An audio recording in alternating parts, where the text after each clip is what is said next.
شروع کرتا ہوں اللہ کے نام سے جو بڑا مہربان نہایت رحم کرنے والا ہے۔ شیخ توسی نے مالی میں لکھا ہے کہ منہال بن عمرو کہ جو شیعہ اور امام زین العابدین علیہ السلام کے اصحاب میں سے تھے، وہ کہتے ہیں کہ میں مکہ سے مدینہ گیا اور امام سجاد علیہ السلام کی خدمت میں حاضر ہوا۔ امام علیہ السلام نے مجھ سے پوچھا کہ اے منہال، حرملہ بن کہل ازدی کے بارے میں کیا خبر ہے؟ میں نے عرض کیا کہ جب میں کوفہ سے آیا تھا تو اس وقت تک وہ زندہ تھا۔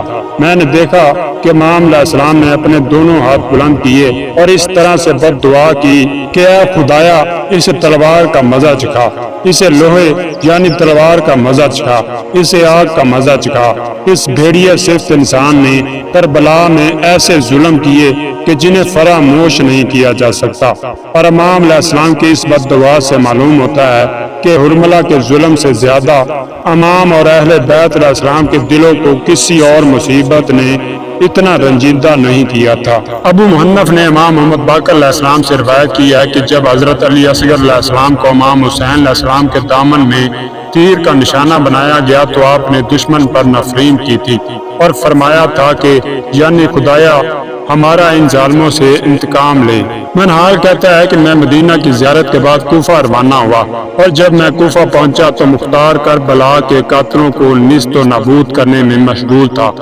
میری پہلے سے مختار کے ساتھ دوستی تھی۔ میں کئی دن گھر میں رہا، لوگ میری ملاقات کے لیے آ جا رہے تھے۔ اس کے بعد ایک دن میں مختار کی ملاقات کے لیے گھوڑے پر سوار ہو کر باہر نکلا۔ مختار کے ساتھ میری ملاقات اس وقت ہوئی جب وہ ایک گروہ کے ساتھ گھر سے باہر جا رہا تھا۔ جب مختار کی نگاہ مجھ پر پڑی تو مجھے کہا، اے منہال، کیوں تو میری ملاقات کے لیے میرے پاس نہیں آیا اور مجھے انقلاب کے کامیاب ہو جانے اور حکومت کے قائم کرنے پر مبارکباد دینے کے لیے نہیں آیا اور انقلاب میں ہماری مدد کیوں نہیں کی؟ منہال نے مختار سے کہا کہ میں حج کو گیا ہوا تھا اور ابھی واپس آیا ہوں اور آپ کی خدمت میں حاضر ہو گیا ہوں۔ میں مختار کے ساتھ چل پڑا۔ مختار جب کنانا محلہ پہنچا تو وہاں ٹھہر گیا، گویا کسی چیز کو وہ انتظار کر رہا تھا اور اس کی نگاہ ایک خاص نقطہ پر جمی ہوئی تھی۔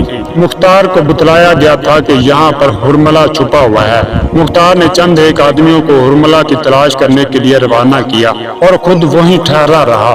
تھوڑی دیر گزری تھی کہ آپ کے بھیجے ہوئے آدمی دوڑتے ہوئے آئے اور خوشحالی میں فریاد کی کہ اے امیر، بشارت ہو اور مبارک ہو، حرملہ کو گرفتار کر لیا گیا ہے۔ چند آدمی حرملہ کو گھسیٹتے ہوئے اسے مختار کے پاس لے آئے۔ مختار نے کہا کہ ہاں، یہی حرملہ سنگ دل انسان کربلا میں علی اصغر کا قتل کرنے والا ہے۔ جب مختار کی نگاہ حرملہ کی وحشت زدہ چہرے پر پڑی اور اسے تند نگاہ سے دیکھا تو کہا، یعنی خدا کا شکر ہے کہ اس نے تجھے میرے قبضہ میں دے دیا ہے، اور فوراً آواز دی کہ جلاد جلاد جلاد، جو پہلے سے حاضر تھے۔ اس نے کہا کہ فرمائیے، میں آپ پر قربان جاؤں۔ مختار نے حکم دیا کہ پہلے اس کے ہاتھ کاٹ دو۔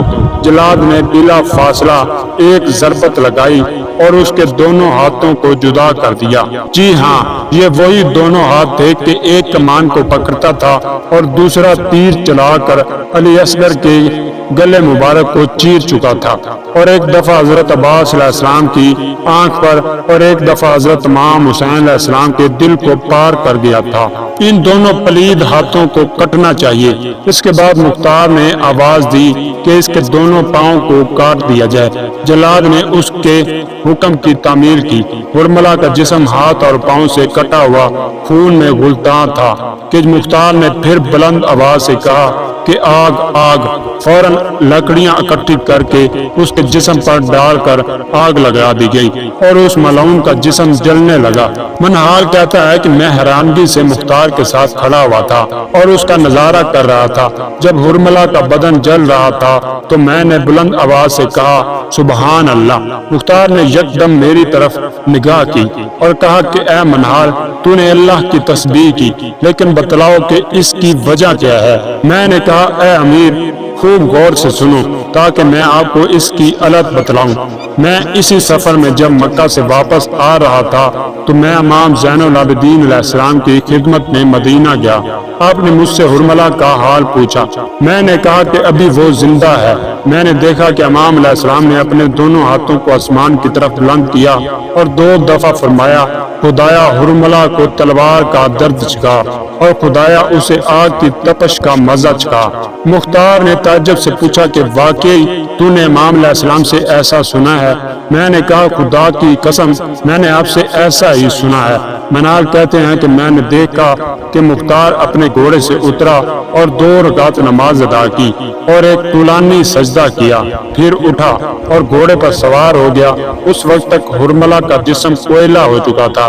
ہم اکٹھے روانہ ہوئے یہاں تک کہ میرے محلے میں میرے گھر کے نزدیک پہنچے۔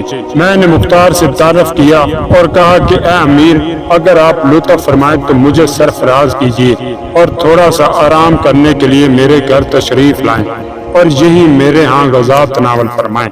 مختار نے مجھے دیکھا اور کہا کہ اے منال، تم نے 4 دعائیں امام سجاد علیہ السلام کی میرے لیے بیان کی ہیں۔